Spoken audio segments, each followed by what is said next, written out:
Tribuners, saya Delta Gonzales kembali menyapa Anda dalam program Super Score untuk edisi spesial Piala Dunia 2022 untuk hari Kamis 24 November. Dan kali ini yang akan kita ulas adalah laga pertemuan antara Belgia versus Kanada. Sudah bergabung dengan saya di sini ada Bang Januar Alami Jaya, wartawan olahraga Tribun Kaltim, dan Bang Sigit Setiono, wartawan olahraga Super Bowl. Saya akan menyapa keduanya. Halo Bang Januar, halo Bang Sigit. Halo Mbak Delta. Halo, Ya, semangat halo Piala Dunia. Tribuners. Ya, oke, Halo sudah Bang beberapa Sigit. Halo, beberapa sehat-sehat. pertandingan kita tonton ya, dan berlangsung seru-seru. Ada pula yang unpredictable seperti kekalahan Argentina yang dikalahkan oleh Arab Saudi, itu sungguh-sungguh di luar dugaan ya. Oke, sekarang kita fokus ke Belgia versus Kanada. Saya mau ke Bang Januar terlebih dahulu ya ini ya. Bagaimana Bang Januar ini melihat persaingan di laga Belgia yang akan ketemu Kanada ini? Tercatat karena Kanada baru saja bergabung dengan Piala Dunia baru 2 kali. Bang Januar. Ya, terima kasih Mbak Delta. Belgia Kanada, kalau saya lihat kalau dalam tipologi dongeng mungkin seperti David melawan Goliat ya kalau lihat Ya, posisi ya pemainnya. benar. Karena Kanada sendiri, Belgia sendiri diisi oleh pemain-pemain yang masuk dalam kategori Golden Generation-nya Kanada ini di tahun 2022 ini ya kan. Sementara Kanada sendiri baru 3 kali ya masuk Piala Dunia dan ini Ya, setelah absen cukup lama gitu ya. ya. Jadi Belgia saya rasa punya peluang yang cukup besar untuk memenangkan pertandingan perdananya di Piala Dunia 2022 nanti ya kan. Kemudian selain itu kita juga lihat prestasi Belgia di beberapa turnamen besar terakhir, seperti dia sempat menjadi juara 3 di 2018 kemarin Ya.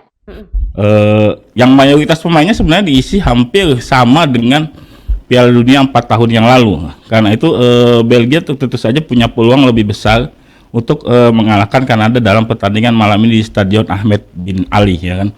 Satu lagi kemudian dari catatan saya 19 kali bertemu dengan wakil dari zona CONCACAF yaitu yang diisi oleh Kanada, Amerika dan Meksiko.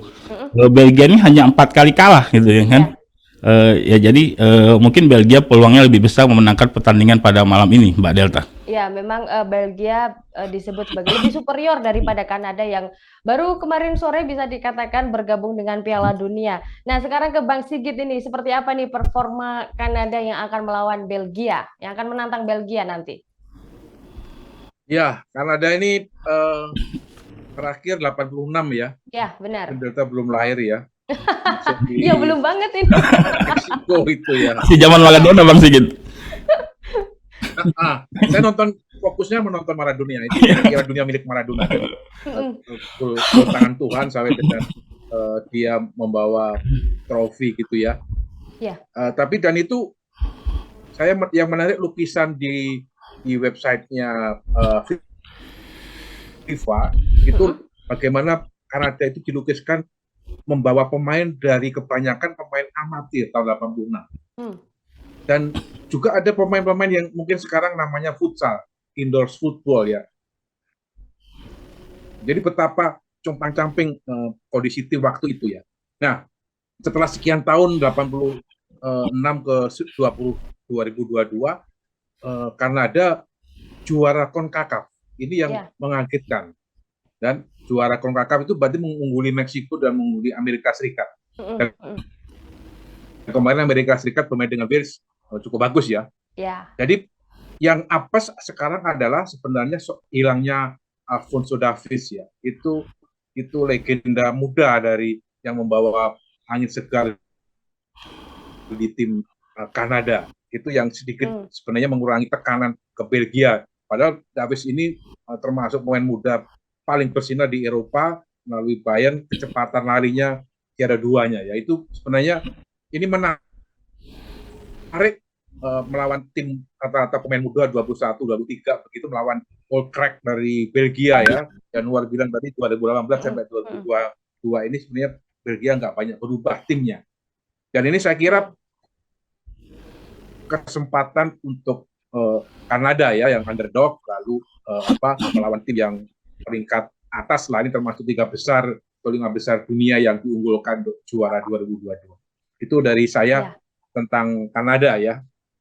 Oke, dan memang Kanada hanya memiliki Alphonso Davies mungkin satu-satunya sebagai ujung tombak karena sudah berpengalaman merumput bersama Bayern Munchen, tapi juga belum tahu ini apakah bakalan diturunkan atau tidak gitu ya oleh pelatih John Herdman. Saya ke Bang Januar lagi di sini. Ya, itu yang kemungkinan tidak masuk line up ya kemungkinan. Kita tunggu sebentar lagi, dan itu yang menjadi pukulan terberat dari Kanada ya. Tetapi saya kira Nordman punya formula yang sudah kuat sehingga tidak aja bergantung pada sosok Alphonso ya. Dan posisinya Alphonso ini di pinggir kiri ya, wingback begitulah. Jadi saya kira itu masih banyak faktor yang akan bisa mendongkrak mempertahankan soliditas tim begitu tanpa Alphonso Davies. Saya kira begitu. Ya, oke, itu dari tim Kanada. Bang Januar, untuk Belgia, Roberto Martinez nampaknya menjadi sosok di balik kegemilangan skuad Belgia ya. Kita tahu tadi sudah disebut Piala Dunia 2018 Belgia keluar sebagai juara 3, dan tentunya di Piala Dunia kali ini nggak mau dong jadi juara 3 lagi. Target harus lebih baik, lebih bagus daripada juara 3 di Piala Dunia sebelumnya. Nah, di Piala Dunia kali ini akankah bisa semulus harapan Belgia untuk melenggang ke babak yang lebih baik? Ya, kalau kita lihat sosok Roberto Martinez ya, saya nggak tahu alasan pasti kenapa Federasi Sepak Bola Belgia ketika itu menunjuk Roberto Martinez untuk menangani Belgia di tahun 2016 kan. Ya. Pasalnya ketika itu Roberto Martinez hanya terakhir menangani tim mediocre di Liga Inggris, Swansea City kalau tidak salah itu. Swansea City, terus Everton ya. Ya. Terus tiba-tiba ditarik oleh timnas Belgia untuk menukangi timnasnya menuju Piala Dunia 2018. Tapi kemudian Martinez bisa membuktikan bahwa dia berhasil meracik skuad timnas Belgia ketika itu. Bahkan Belgia ini menduduki peringkat 1 FIFA yang cukup lama, dalam jangka waktu yang cukup lama gitu ya kan, di tangan Martinez ini. Kemudian mungkin salah satu faktor penyebabnya adalah ketika itu Belgia mungkin dianugerahi oleh Golden Generation. Pemain-pemainnya yang berpetualang di liga-liga Eropa, bermain di klub-klub kasta papan atas Eropa. Nah, itu salah satu mungkin kelebihan dari Roberto Martinez gitu ya kan, menukani Belgia gitu kan. Nah, di Piala Dunia 2022 ini Martinez akan bersaing di grup F bersama Kanada, Kroasia, dan Maroko. Saya rasa Belgia merupakan salah satu tim yang di peringkat teratas prediksinya untuk lolos ke babak-babak selanjutnya gitu kan, dengan skuad yang ada, kemudian dengan racikan Martinez yang sudah lebih 6 tahun menukangi Belgia, dan dia sudah tahu karakteristik masing-masing pemain Belgia serta pola permainan mungkin sudah teruji, karena kita tahu Martinez ini kan tipikal pelatih yang menerapkan pressingnya yang cukup fleksibel gitu Mbak Delta. Karena ia kadang-kadang bermain pressingnya low ketika melawan tim sepadan, tapi kemudian dia menerapkan high pressing yang melawan tim yang menerapkan deep block yang terlalu dalam gitu ya kan. Martinez ini kemudian ya saya rasa di tangan Martinez Belgia akan bisa berbicara banyak di Piala Dunia 2022, minimal mungkin mengulangi kemungkinan masuk semifinal gitu Mbak Delta. Minimal mengulangi masuk semifinal dan tentunya juga lebih baik daripada meraih juara 3 di Piala Dunia kemarin. Oke, Bang Sigit, deh, skuad Kanada juga patut diperhitungkan walaupun juga baru beberapa kali bergabung dengan Piala Dunia di sini kan ya. Bisa tercatat tadi sebelum saya lahir ya, terakhir Kanada bergabung ya, 36 tahun lamanya tidak ada di peredaran Piala Dunia. Nah, di sini ada nggak sih mungkin kejutan yang akan dilakukan oleh Kanada? Karena pelatih Kanada pun juga mengakui kalau sejauh ini kita belum pernah berhadapan dengan tim sekelas Belgia, dan kami akan melakukan apa yang kami bisa. Apakah ini termasuk kalimat menyerah, pasrah, atau seperti apa, Bang Sigit? Ya, perjalanan John Herdman ini memang agak unik ya, karena dia memulai tim Kanada dari tim putri.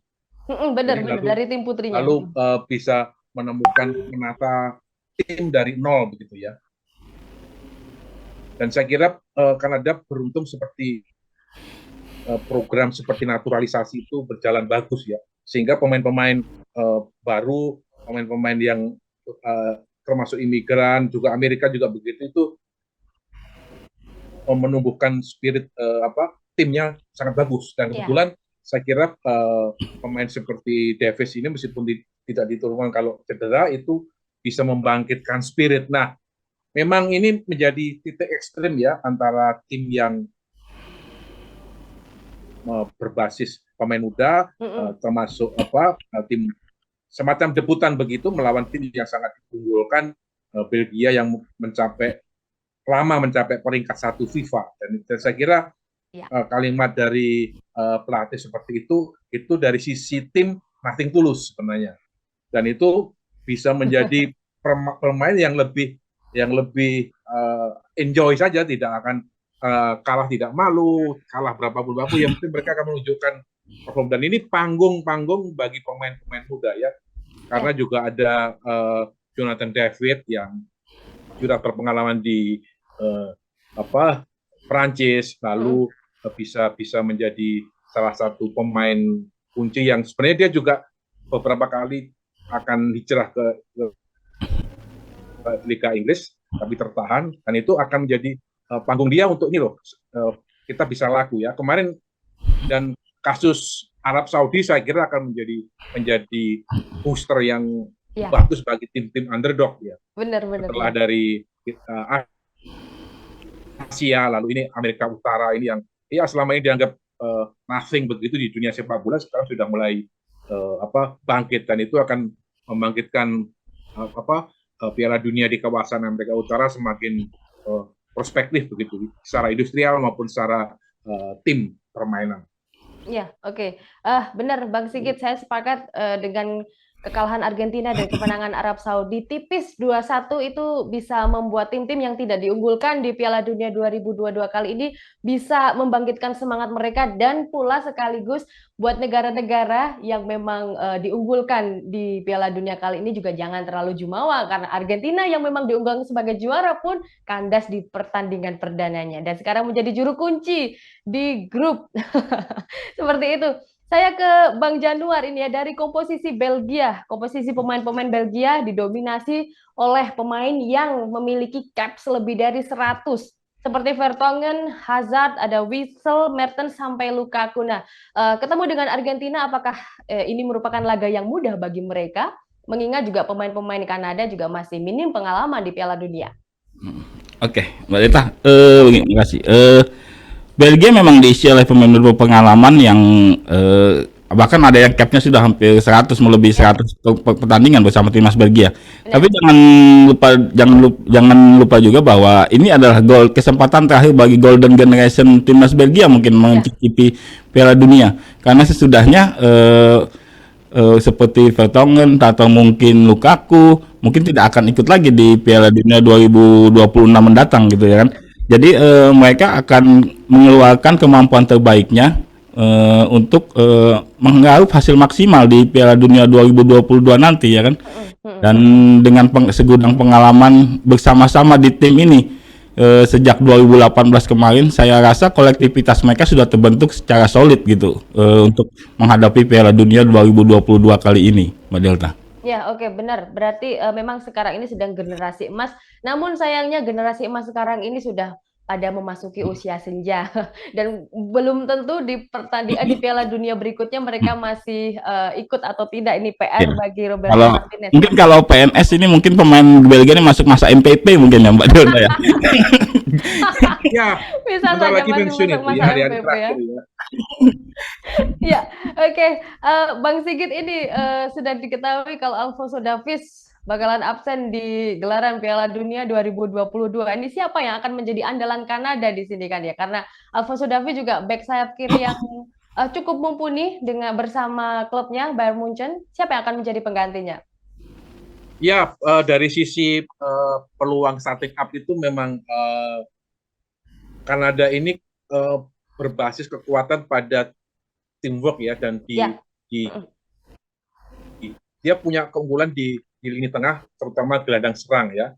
Selain Jonathan tadi ada juga Hailarin, dan itu yang dia memasukin dunia sepak bola setelah menggeser cita-cita sebagai pemain basket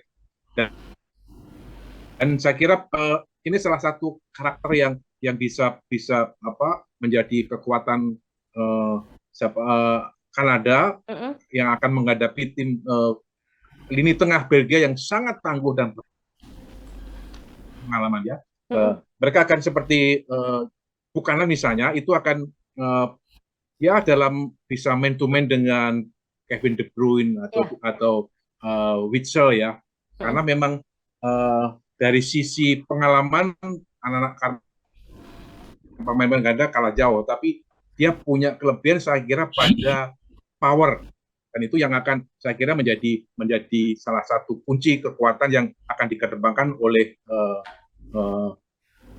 pelatih dalam dengan menghadapi tim yang sangat berpengalaman dengan usia yang sudah mulai menua. Saya kira mereka harus menguasai speed di situ. Memang lawannya memang ketika playmaker sekelas De Bruyne bisa memainkan ritme, itu bisa menjadi titik lemah di tingkat teamwork-nya Kanada. Saya kira posisi itu yang paling agak rawan. Oke, karena memang beberapa pemain Kanada juga ada yang bermain di Liga Belgia, jadi mereka harus bisa menahan laju pemain-pemain top yang ada di timnas Belanda itu sendiri. Langsung saja, Bang Januar, prediksi skornya berapa ini untuk Belgia versus Kanada? Ya, dengan melihat materi yang ada, terus kolektivitas permainan, ya kan. Seperti kita lihat mungkin di lini tengah Belgia akan unggul karena di situ ada posisi Kevin De Bruyne, terus ada Eden Hazard, ya kan. Saya rasa kiper Kanada tuh Milan Bojan tuh akan berjibaku ya kan dari menit-menit awal untuk menghadapi serangan-serangan Kanada gitu ya kan. Ditambah lagi Alphonso Davies juga absen gitu kan. Kemudian ini adalah saat-saat terakhir bagi Golden Generation membuktikan kemampuan mereka di Piala Dunia. Jadi kalau prediksi, mungkin saya mengutip lagunya Dewi Lestari, Pak. Harus dinyanyiin ya. Harus dinyanyiin juga. Malaikat juga tahu siapa yang jadi juaranya ya kan. Mungkin Belgia 3-0 lawan Kanada. 3-0, terlalu banyak gol tanpa balas bagi Belgia dari Kanada. Oke, Bang Sigit, 3-0 atau setuju atau ada angka lain ini yang disebutkan? Saya sepakat dengan tiganya. Saya kira make sense, apalagi kalau Lukaku bisa heading kuat ya. Tapi Kanada saya berharap bisa mencuri paling nggak satu gol ya, 3-1 saya perkiraan begitu ya. Ya. Untuk Belgia masih. Kemenangan untuk Belgia ya ini, tapi ada 1 gol dilesakan dari kubu Kanada. Oke, realistis pula ini, dan thank you banget untuk Bang Januar Alamwijaya, wartawan olahraga Tribun Kaltim, dan Bang Sigit Setiono, wartawan olahraga Superbowl, atas ulasannya sangat menarik di sini ya. Dan Tribuners, jangan lewatkan program Superscore edisi spesial Piala Dunia 2022 yang akan tayang di YouTube Tribun News dan Facebook Tribun News. Kami tayang setiap hari selama gelaran Piala Dunia, tepat 1 jam sebelum pertandingan dimulai. Saya Delta Gonzales, sampai jumpa.